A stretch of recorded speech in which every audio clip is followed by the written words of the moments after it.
that's designed to focus on the OptionVue software, how to help you use it better. We've been doing it with our product consultants, rotating through, doing different areas of the program. So hopefully everyone is finding it useful.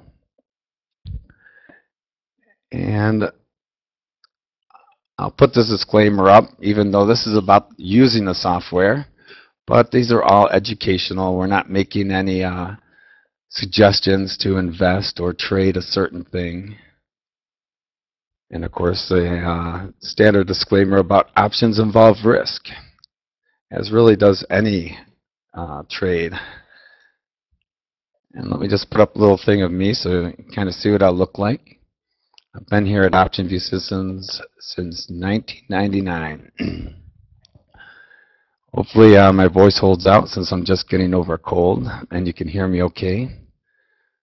So I've been working here with OptionVue for going on 14 years. That's pretty long. I know the software very well. I've worked on developing many of the features along with Len Yates here. Prior to that, I spent most of my time in banking, corporate banking, and in securities and commodities division, working with a lot of the broker-dealers, the traders at the exchanges here in Chicago. And I actually first started out after high school going into the Marine Corps, where I was in computer operations, and pretty much since then, after getting my degree in economics, I've been kind of combining finance and computers ever since. So this is what I'm going to speak about today. It is volatility in OptionVue 7. And volatility, of course, is a very important thing in terms of options. Now, because of that, it's throughout the program. And a lot of the questions that I get that get referred to me, some of the more complex questions, revolve around volatility. Things like, in this area of the program, how is the volatility calculated? How are you measuring it here? Or what kind of volatility are you referring to? Should I be using SV or IV or what? So I'm kind of going to go through these things. It's a lot to go through in an hour, so it's just going to be an overview. Some files and preference and program settings you can do. Of course, the Volti charts, which are the basis for giving you a good idea for any asset, what is maybe a normal level of volatility. The survey feature, which is designed to find volatility characteristics, stocks or futures or any asset based on certain volatility characteristics. In the matrix, both where it's displayed within the matrix, what it means, and also in the models, and then how it's used in the graphic analysis.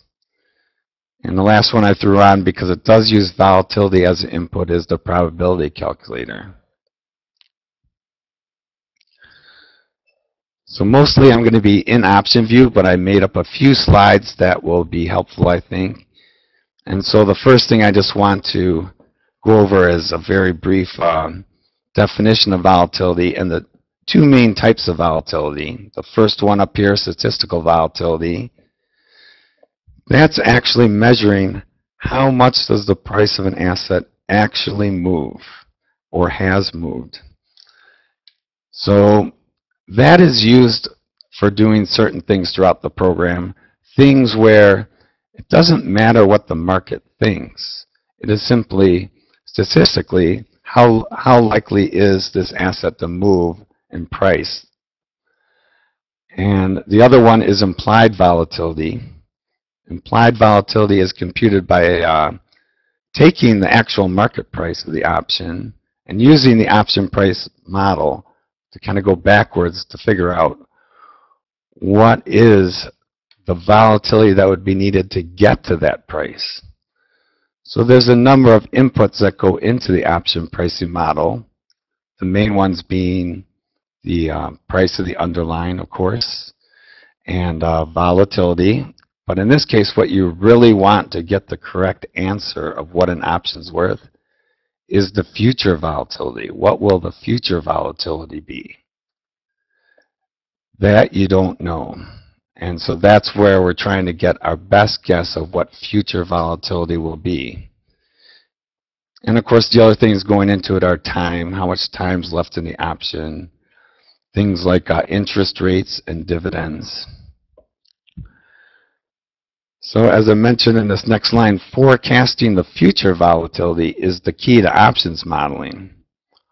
So that's why market implied volatility might be a better indication of future volatility than the past measured statistical, because it's taking the entire market, all the people that have actually traded or bidding on that, a bid and ask on that option, taking what they think volatility will be in the future. That is built into the price that they're bidding. Now they might be wrong, of course, but overall the overall market is usually a good indication of where it is likely to go. So let's see. So let me switch over to sharing my desktop and open OptionVue. And I'm going to start out right at where many people who first start with the program should just first look under File in the main menu. The first choice is Preferences. Here are a number of program settings that are used throughout the program. None of these are really critical in terms of how things are modeled through the program. But since we're talking about volatility, I just thought I'd point out the ones that do touch on volatility. And one of them is down in the middle of the thing here, this matrix shading on by default.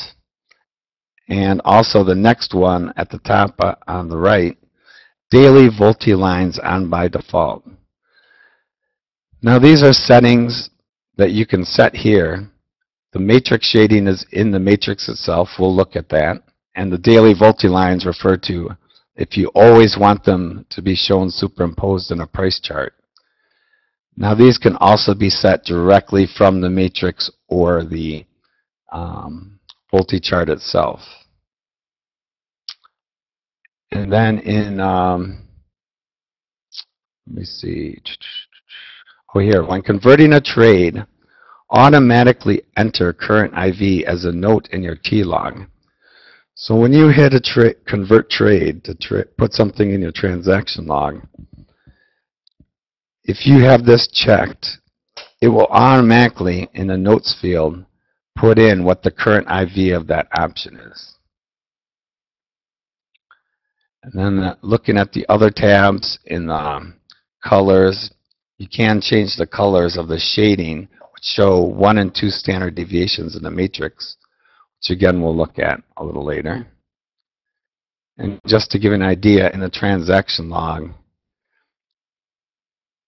as I look at it, the last column is notes. You can type whatever notes you want on a trade, but when you have that one checked, it would automatically put the IV at the time you converted the trade.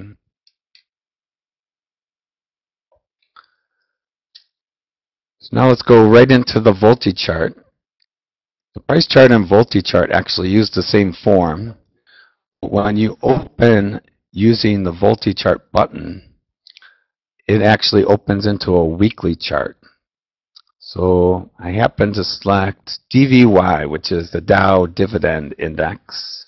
It's an ETF of pretty much medium cap stocks that pay high dividends.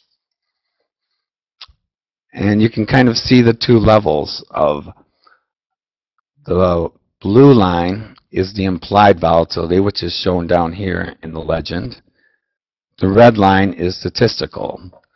So as we had mentioned when we were talking at the beginning, the red line is statistical volatility, is showing how much the underlying price of DVY actually moved. The blue line is telling you what the average implied volatility was at those times. I'm going to change it to being a daily chart by clicking this D up here. So now I can see a more recent history of the last roughly a year, year and a half. And you can see that the blue and the red should track each other fairly closely. Now, many times you can see things like this, long periods where the implied volatility is much higher than the statistical volatility. If you have a market where that's always the case, that's what they would call like a chronically overvalued market, meaning the options are actually pretty expensive relative to how much it really moves. In this case, it looks like many of the times for long sections through here, and recently in the last couple months, there's been a pretty wide gap. Now, you can look at the individual lines, but if you click into the chart, you'll get a wand, which you can move around with arrow keys or just drag it around. And that's going to give you an actual reading down at the bottom. For the date, we're looking at 2/28, and it's going to give you SV and IV. And the SV reading is 10.2%. And then in parentheses, it has a 23. And that 23 is a percentile. It's saying 23% of the time, relative to this history that I have, the SV reading was higher than it is today. And the IV shows a current reading of 11.3% with 12 percentile. The 12 percentile is telling you basically 88% of the time it's been higher than it is today. Only 12% of the time it's been lower. So it's near its lowest IV. That's also shown up at the chart for the current. Shows the symbol DVO stands for dollar volume options are traded, and that's in thousands. So it's saying on average it trades $45,000 in options a day. And then it shows this SV percentile, 23 and 12. So if I change the reading to different day, of course down in the bottom, it's showing the reading and the percentile of that day for both SV and IV. But of course up here in the header, this doesn't change. The header information is based on today's reading.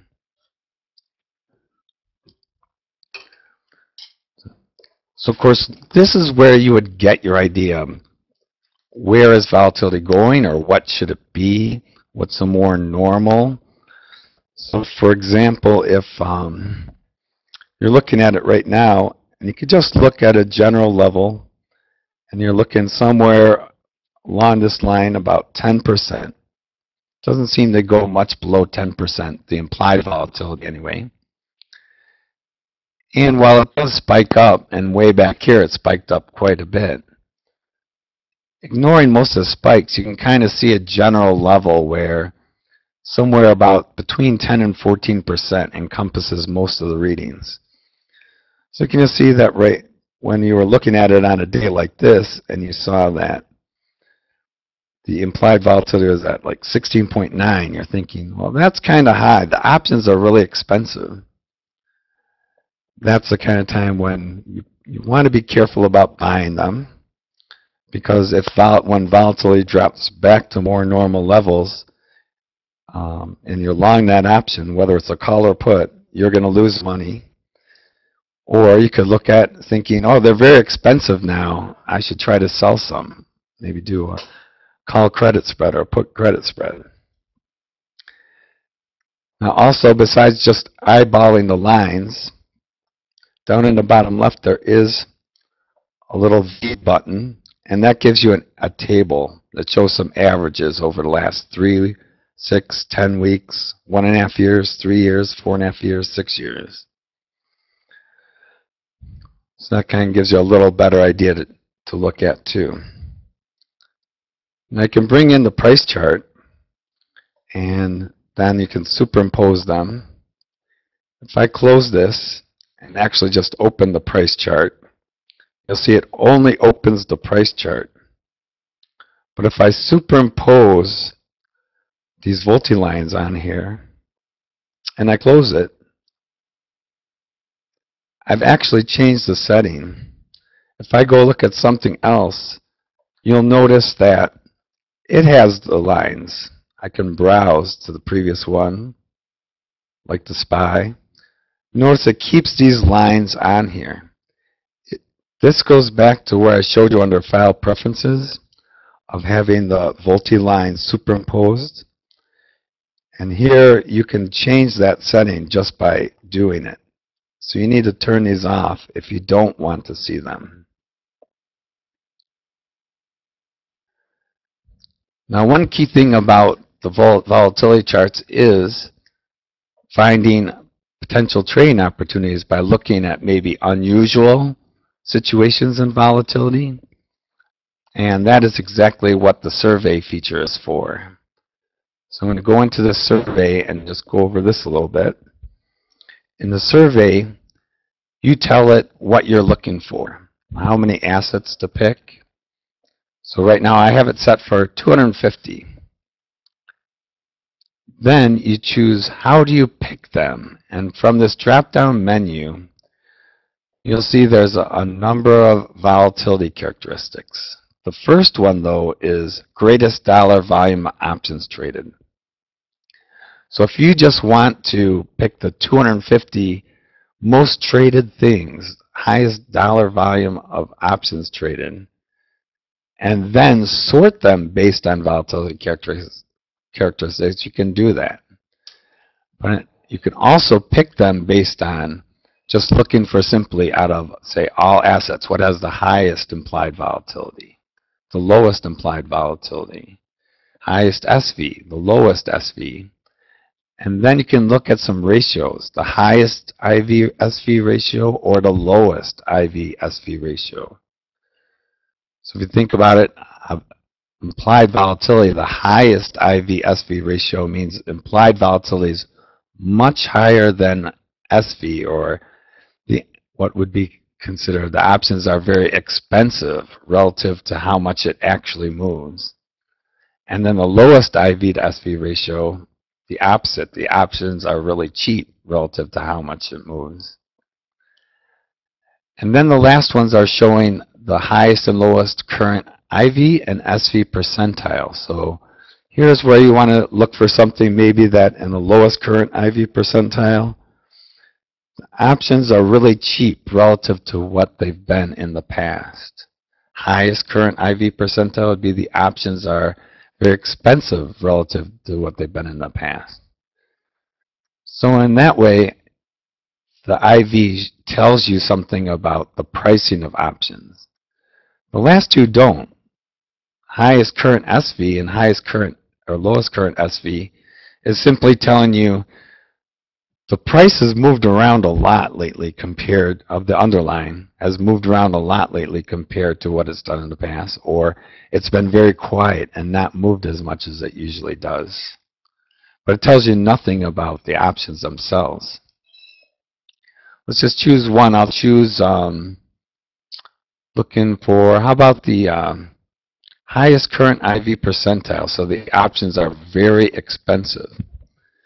Then you would choose to sort them based on any of those same, including I could just pick and sort them based on this, or I could choose to sort the resulting 250 things by something else. Whichever I choose, it doesn't affect the 250 things. The same 250 things are going to be picked no matter what. All I'm choosing now is how is that list sorted. And in this case, why don't I try doing the highest SV ratio? So the options, implied volatility is the highest it's been.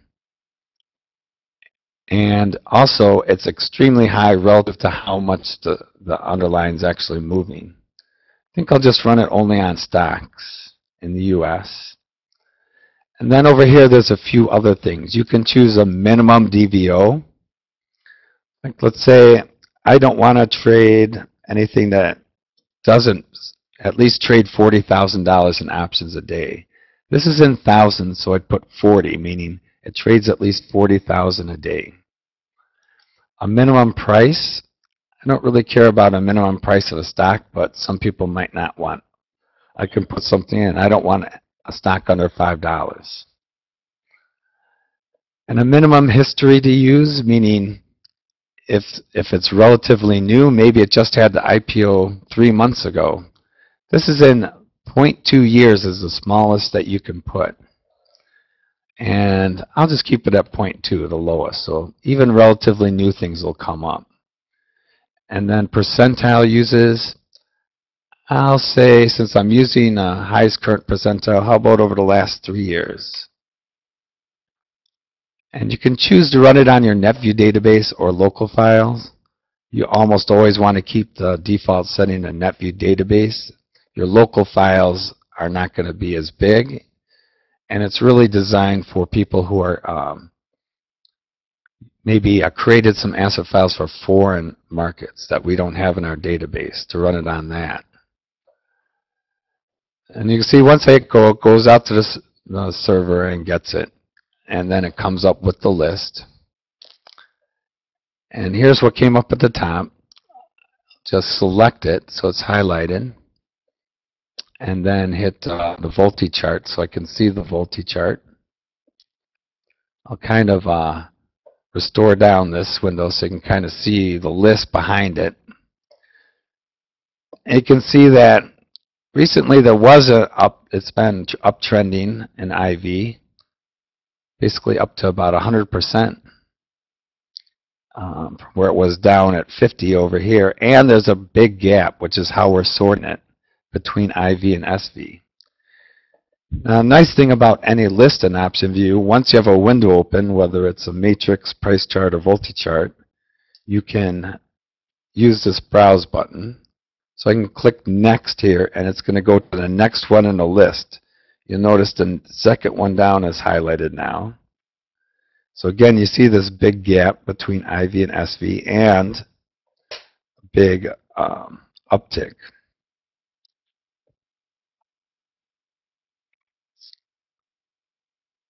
I'll just kind of page through them so you can kind of get an idea of what it's found. So let me close this. So that's a survey. But now I want to go to the matrix. The matrix is where you're looking at the whole option chain. First, I'll just kind of show you my matrix.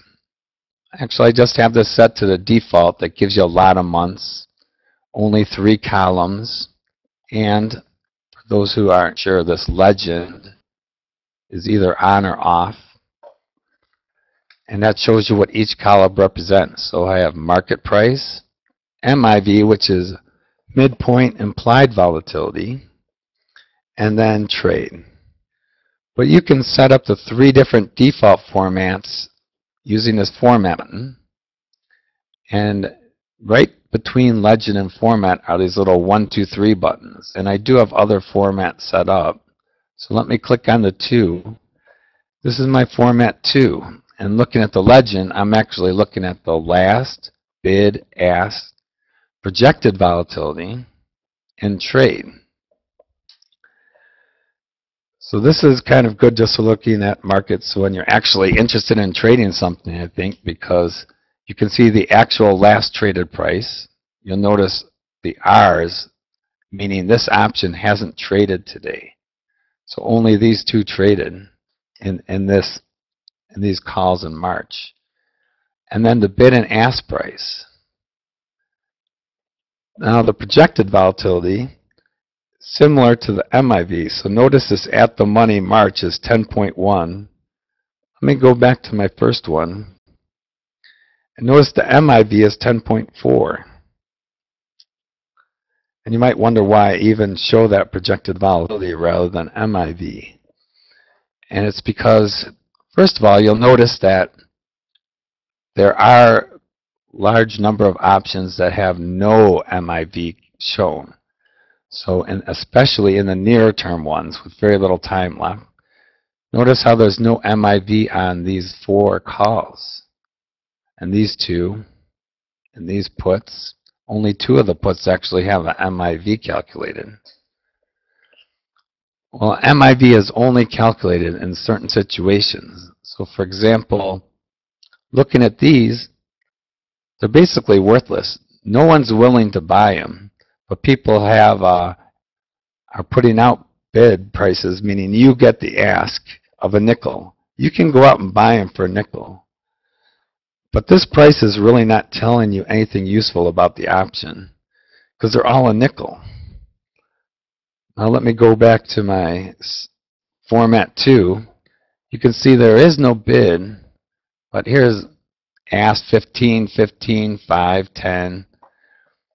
Those prices are really just garbage. I mean, if you really wanted to buy a far out of the money option, you could maybe come to this one for 10 cents or even 5 cents here. But there's no way you'd ever buy this for 15 cents when you could buy this one $1 closer to money for only a nickel.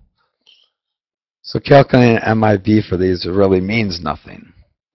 But you'll notice the projected volatility is filled in fully. And there's a reason for that. The MIV, the midpoint implied volatility, is being calculated on the individual price of that one option. But the projected volatility is showing you the volatility skew. It's taking all the MIVs and we're drawing a best fit line, and projected volatility tells you where does this option fall on the best fit volatility skew line. So you always will see a projected volatility for every option. No matter how far out or deep in the money, it will always be there. And let's just look at this last format I have, which I just set up today just to kind of show anything related to volatility in the matrix, in the parameters. Of course, first I have prices, the market price and a bid-ask price. There's MIV, which we showed initially, and it's a nice thing to show. But connected with this bid price is a bid IV. So it's calculating the implied volatility option based on the bid price. Here's the ask price, and then there's an ask IV. So it's calculating the implied volatility based on the ask price. And as you might guess, the MIV is pretty much right somewhere in the middle between the bid and ask. And then there is this projected volatility, which we just talked about. But we're going to go into much further. I'm going to go into the modeling and show the volatility skews. So I'll show more on that. I also showed Vega. Vega is one of the Greeks along with delta, gamma, theta, and rho. Vega measures its sensitivity to changes in volatility. And the volatility, meaning 1 point, maybe from, in this case, around 13.6, if implied volatility rose to 14.6, everything else staying equal, same day, no change in underlying price, you would make $17.60 if you're long this option, or lose it if you're short. And the last thing I have here is just the theoretical price, because theoretical price is the fair value, and that fair value is being calculated based on the underlying price, time left in the option, dividends, and this projected volatility. That's what's used in calculating a fair value or the theoretical price. The volatility from the projected volatility of the volatility skew, not from MIV. So let me just break for a second and go back to my presentation, because I created this slide because it's a common question about why doesn't every option have an MIV displayed in the matrix. So here is the actual rules, which I just copied from our help file. Implied volatility is computed from all options which meet the following criteria, meaning it has to meet all of them. First, you need a representative market price for the option. The strike price is within 80% of the price of the underlying. The option has to have at least 2 or more remaining days of life. It has to have at least 15 cents worth of time premium. And then the last one is that the option must have an in-the-money factor greater than minus 0.275. Now that last one is kind of technical, so I kind of put the definition here that the in-the-money factor is the natural log of K over S divided by the square root of time, where S is the price of the underlying asset and K is the strike price. So that's pretty complicated, but it's basically just measuring how in or out of the money is, and by bringing in time, hopefully this makes some sense, it's telling you that a 5-point in-the-money option with 1 day of life remaining is considered deeper in the money than that same strike with 30 days of life remaining.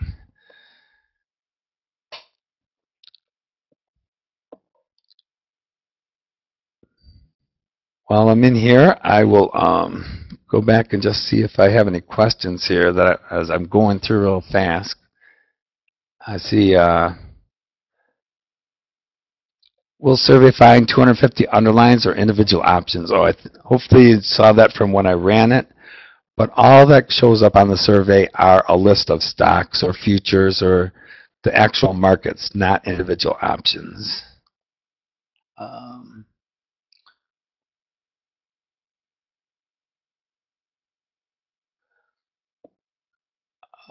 I see someone's asked me to do something in the survey, but I'm not really doing a survey here, and I still have a lot to go through because I'm just in the matrix getting ready to go into the models, which is the volatility modeling in OptionVue is really the heart of the program. And everything is based on it, including your projections, your profit loss in the future, your graphs. So I really want to get into that and the thing, and it's going to use all my time today. And hopefully that's more what people are interested in. We've actually done OptionVue Essentials that the recordings are available, I believe, that have all on things like the survey. I wanted to measure or mention in here that there is this S button in the matrix. And this S is for shading. What it does is that, let me go to a better format. You can see right here is the at the money strike, 61 call and the 61 put. It's trading at 61.09. And you have this pink shading. This pink shading is 1 standard deviation. The blue shading is 2 standard deviations. So if you're going to look at maybe selling something 51 days out, and you want to go out at least 1 standard deviation, you would have to at least sell this one to be outside 1 standard deviation. This one to be outside 2 standard deviations. This isn't exactly the best asset to be looking at to give good ideas of what to sell, because no one would go out and sell this for a nickel here. It wouldn't even be possible because there's no bid price. But I did want to mention that there is a box here that's the Volti, and it's got 10.2 in it. And so now I'm going into the model. And when you go into the model here, the model of an asset, there is a button right up here in the upper left called Volatility. This is going to give you all of the volatility models right here. 2 tabs, Measurements and Settings. The first tab here, Measurements, this whole upper section is about the variable volatility model. So the top half is all on that. It shows the breakdown and a grid here of the calls, puts, and both, and what the average is overall for all months, and then individually for March, April, June, September, which are the 4 months I have in the matrix. And so on average, these March calls are 10%. June's are 10.5. These September puts are 9.4. Now here you can use the combined call put skews. And you'll notice when I check this, this line goes around showing this is the volatility skew being used. And if I choose one, like let's look at the Junes, and I click on the skew graph button, it is showing you the each day, 3 days. This one is today, the solid line. This dashed line was yesterday. This is the day before. What the measured volatility skew is. And it's showing the calls, and it's where the individual ones are falling. And you'll notice that it's the June volatility, so it's volatility on this axis, versus this in the money factor that I showed you before. There is another way to see this that we have in the pro version, in the manual skew. I can go into the manual skew, and maybe this will make it a little easier for you to see. I'll make it as big as I can here. And you have some buttons here. First, I'll set to implied. Here's the various strike prices of the stock, 53, 54, 55, 56. And you can see the actual dots. This is the measured implied volatility, the MIV of every one. Now, this is not what's being used in the program. You can see it can be quite jagged in places. Should this really be lower than this one? Probably not. Now I'm going to click to set the variable. Now you can see what the program's actually using. It is drawing the best fit volatility skew curve through all the possible points. And notice it's a nice even line, and behind it you can see this jagged measured one. So if you simply used what it was in the measured MIV, that's what you would be using. But it's this line that we're drawing, the best fit curve, that's being used in the program to calculate things like the fair value. So for this option, it's not using this measured right here. It is using here, where the little dot is. So hopefully that's a little easier to see. So behind each of these, there is a skew graph, the skew parameters, which would show you basically the coefficients that are used in the curve. You know, every quadratic equation describes a curve, and this would be like the ABC there. And a skew override, which just shows you what some of the measures are at each strike, calls, and puts.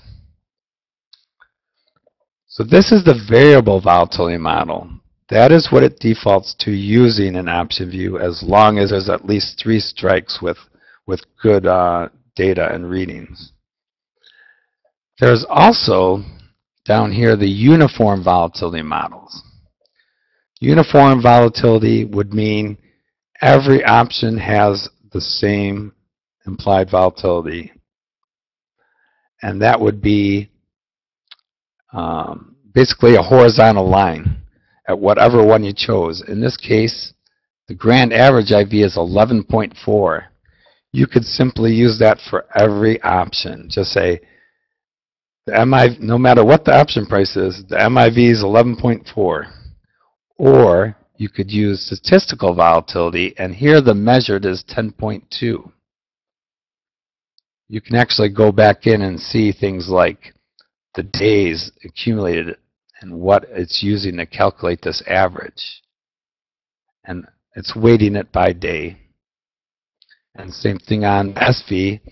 The SV is simply a list of all the highs and lows of the day for the last 20 days. It'll pull this right in from the price chart so that it's complete as soon as you begin using OptionVue. But you'll notice that's 10.2. That is what it brought in here. That 10.2 is what is being used to calculate the shading. You could choose a different number, like maybe just say, I'm interested in September and I want to use this at the money call IV of 11.9. You could just type it in and it would change. That wasn't a big enough change to make really any difference, but it will. Now, I guess what this is really doing is creating this log normal distribution. And I think the easiest way to show that is let's look at a trade and look at the graphic analysis with volatility. I'm going to just sell this and buy 10 of these and just make a simple calendar spread. Hit Analyze. And you can see that if I choose today, here's that expiration. Maybe I'll just go look at expiration here. Notice down at the bottom are two bars. They're fuchsia and aqua, which are the same shadings in the matrix. And it's showing 1 and 2 standard deviations. So it's basically creating a log normal distribution centered around the current price. You'll notice this one's kind of skewed to the left. That happens more often on stocks that pay relatively high dividends like this ETF does. And when I just hover my cursor over these bars, you'll notice in the center right here it shows V equals 11.9. So it's actually using that input that I put in of 11.9. And then it's showing you one standard deviation. The actual number is 57.89 and 63.33. And the actual endpoints of two standard deviations is 55.35 and 63.33. Or I'm sorry, 66.23.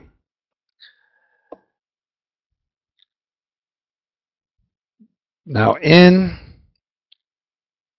the graphic analysis, there is a place where it asks for a voltage change. And it's here, and this is in points. And when you're looking at a voltage chart of this asset, and you're looking at where it is currently, and you say, actually, I think that the overall level of volatility, this is not based on because of a change of price, but just basically market sentiment is going to drop. And IV is going to go down maybe 1%. I can put that in there, a -1, which is basically telling it from like 11 to 10%. And you'll see that this immediately dropped, especially the zero line, but the whole graph became less profitable. If I go back to zero, you'll see where it is. Actually, you can see it's hitting about a high here of around just a little over $500, about $550. If I think volatility is going to go up 1%, this is implied volatility. That's the key thing to mention. Implied volatility change, meaning the implied volatility of all the options is going to rise. If I go 1, you'll see now the maximum profit is almost up to $700. So that made a big difference, just a 1% change in the overall level of volatility. Now there are other models, as I mentioned. Right now I have it set to manual. Let me go back to the variable and hit Analyze.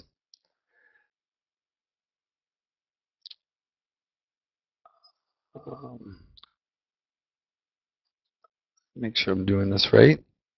and have all my settings correct. Okay. So with variable, it's analyzing it that way. Now we'll choose a different one like uniform. And if I actually went back to the model to just make sure, in uniform in the settings, you could use all grand average IV, all statistical, and I'm just going to keep it at grand average. Or I could do like 50-50. But I'm just going to keep it all uniform. The first thing I'll mention is if you look at this projected volatility in the matrix again, notice every option has the same projected volatility, 11.4. When I hit analyze, it's going to use 11.4 and assume everything always stays at 11.4. Now, there is one other model, and let me look at the MIV here, that uses these measured MIVs, and it's called the EIO-IO model, which stands for every individual option is own volatility. It means that whatever this reading of MIV is, that's what we're using, and that's what it will stay at forever. And it's not very useful for trading, but it gives you better looking graphs that the T+0 line always goes through the fair value. So let me go and look at the slides, because when we're doing this analysis, let me just change it back to all the correct things. Variable, using 1 day, you can use more than 1 day. And then there's, in the settings, the CEV factor. The CEV factor is calculated, called constant elasticity of volatility. And what it does is, it's measuring in the past when the price of the underlying changes, how much has the entire volatility skew shifted up or down, meaning every option's IV went up or every option's IV went down. And so I made some slides to try to make it easier to understand that. Let me just look at one option, like I buy some options. When I'm looking in this graph, and I'm looking ahead in time, in this case, I just selected the 103 days out, and I'm saying, well, the stock is at 63. I'll basically make $980. I can actually click on this details button here, put the price in, 63, no change in volatility levels, and it's going to tell me right now I can buy it for $1.67. At this date in the future, at this price, it's going to be worth $2.60. That's how it calculates that I'll make a gain of $930. The key thing is, when constructing this graph, how does it come up with this theoretical price? It, of course, uses the options pricing model, and it's using this date, so it knows how much time's left in the option. It's using this underlying price. It's assuming all the same dividends through here and everything. The only key thing is, what volatility is it using to calculate this fair value? And here's where I made a couple slides. Hopefully will make it a little clearer to you.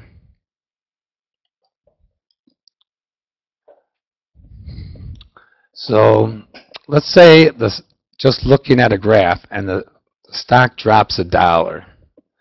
What I did was I drew the volatility skew. And you have an at the money option right here, ATM, at the money.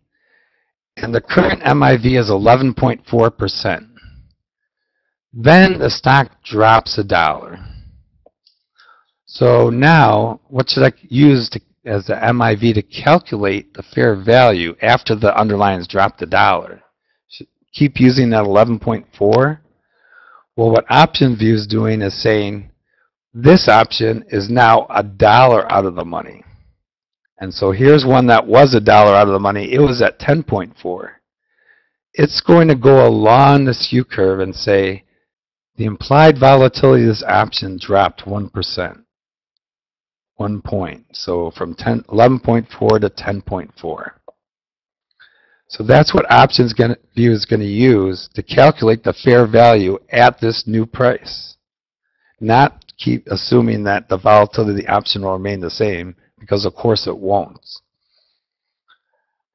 Then we have that CEV factor, the constant elasticity of volatility.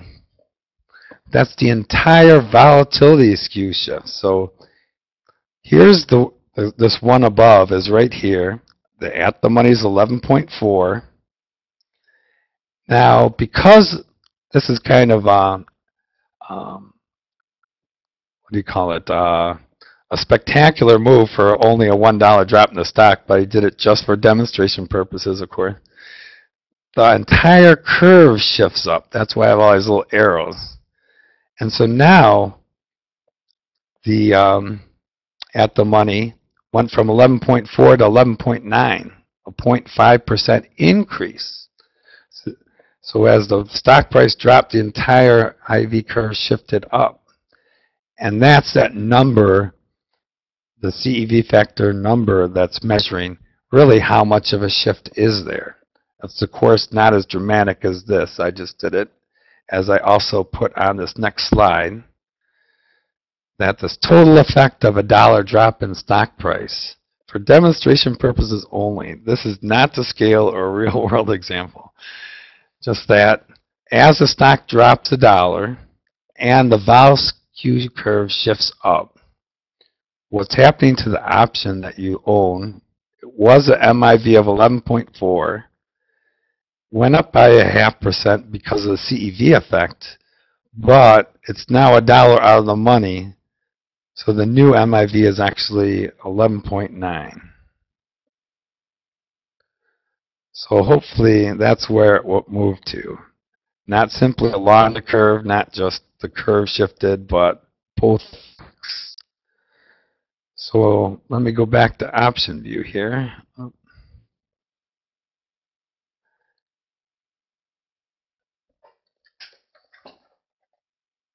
So when I'm in here looking at this, and it's calculating all these various option prices at all these different times and everything, all along those curves, it's taking into account all those effects. So now, if you're thinking something like, well, I think that the stock's going to drop quite a bit, like $3. And I've noticed in the past that when the stock drops that fast, the implied volatility shoots up. That kind of a move is already taken care of by OptionVue based on past moves. So in this box, the only thing you'd want to put is things that have changed, just thinking more along the lines of people are going to think maybe it's a bank stock, and I think bank stocks are going to fall out of favor. The implied volatility of all the options are going to go up a lot because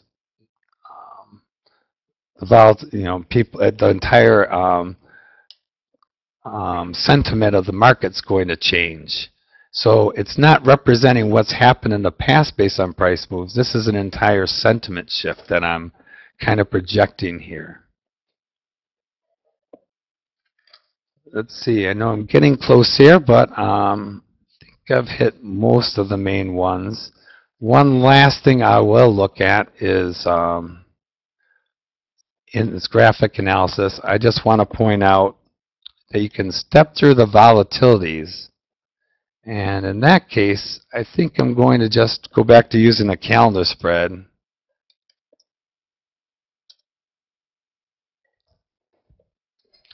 And, well,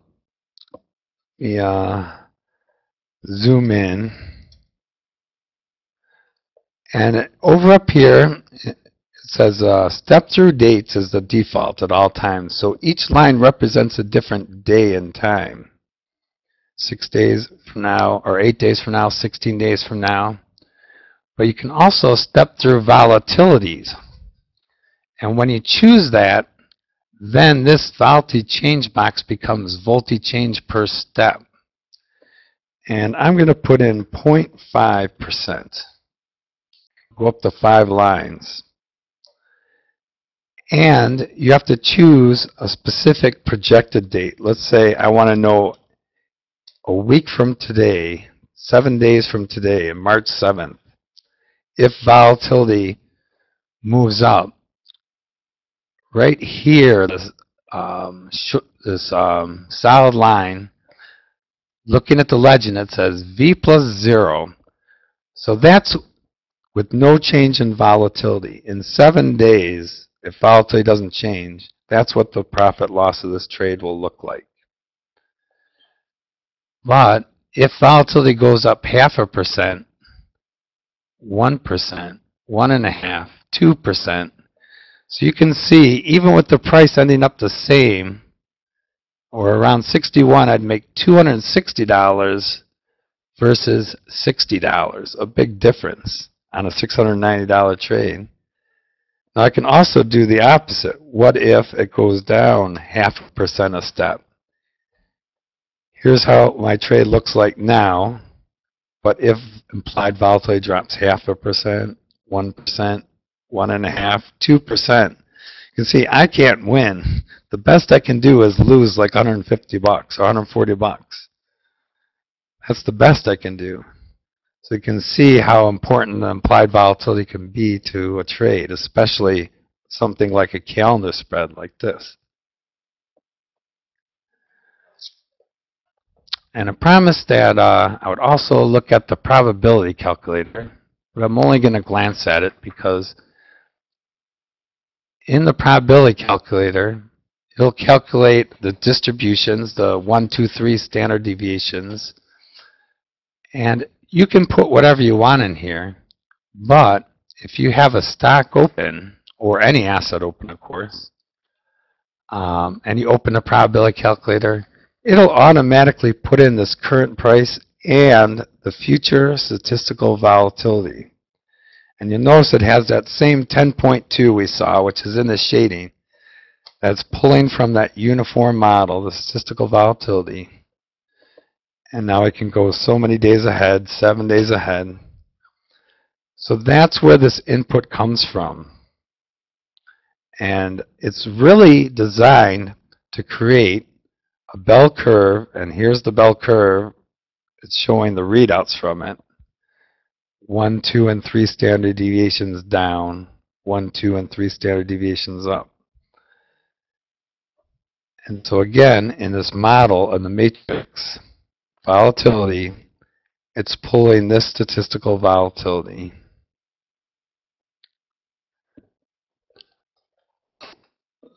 Let me go back to my charts here. I knew this would be tight to get this much stuff, even as an overview, into an hour, but it has been exactly an hour, so hopefully that's not too long for everyone. Let me just go back and look and see what kind of, if I have any questions or anything. How do you choose the days accumulated? I see some people were answering for me too, but that's the days accumulated in the uniform models. Those just come right in, like the SV comes from the price chart, the high and low.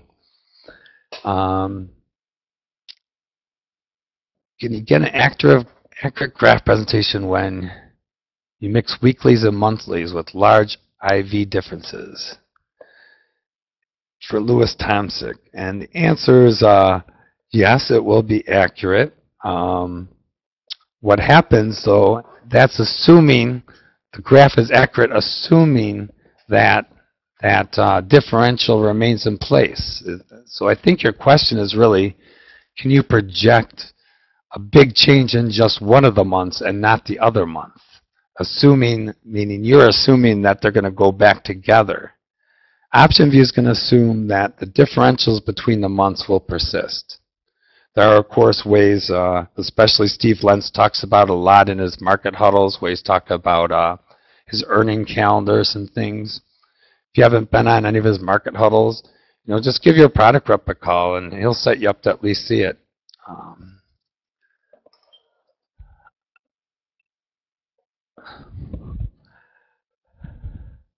I see someone was confused with my one graph about the stock going down $1. And let me go back to my graph a second. I know it was pretty primitive. I just threw it together. But I'm just saying the stock drops $1.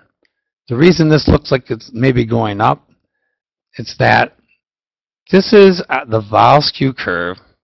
This is the at the money option. This is one that's $1 out of the money. And I'm saying that when the stock drops $1, this at the money will now be $1 out of the money.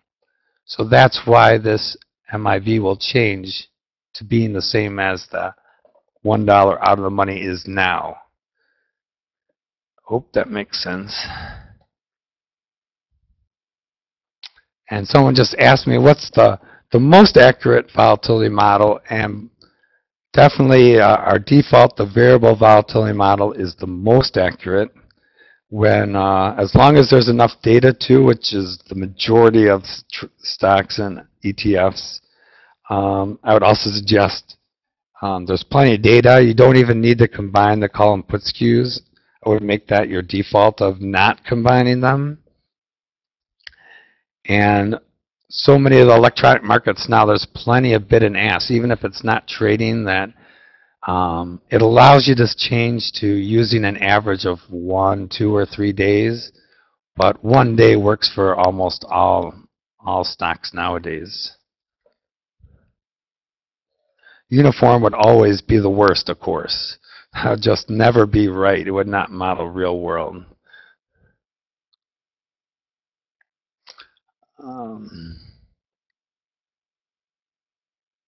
And as I mentioned at the beginning, yes, I've definitely recorded this, so it will be posted. We always post it right away to our Facebook page, which is actually, I don't know if it shows up on here, but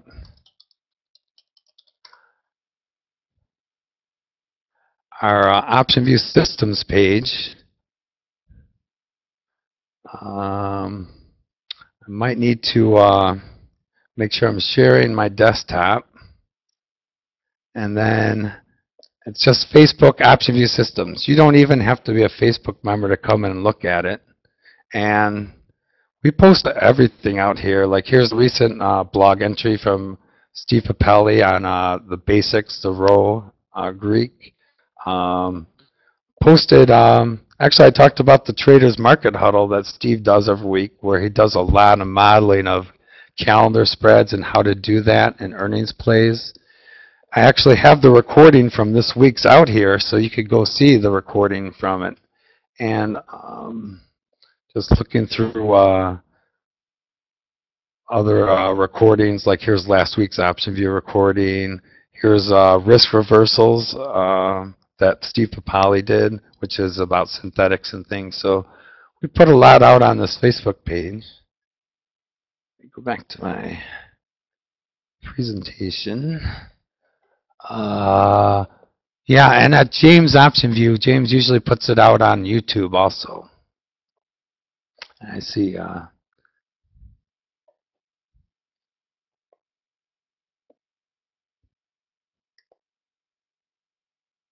I know what Dan's talking about, and I've talked about it after you mentioned it, about indicating what's the best IV or SV number to be using in OptionVue.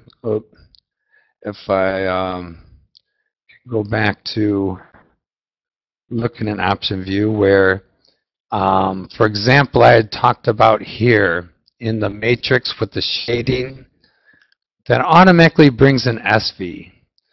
Actually, this is future volatility. We're using SV as our best guess for creating the log-normal distribution. So it's actually the one problem we have with labeling it SV is that it's not SV, it's future volatility.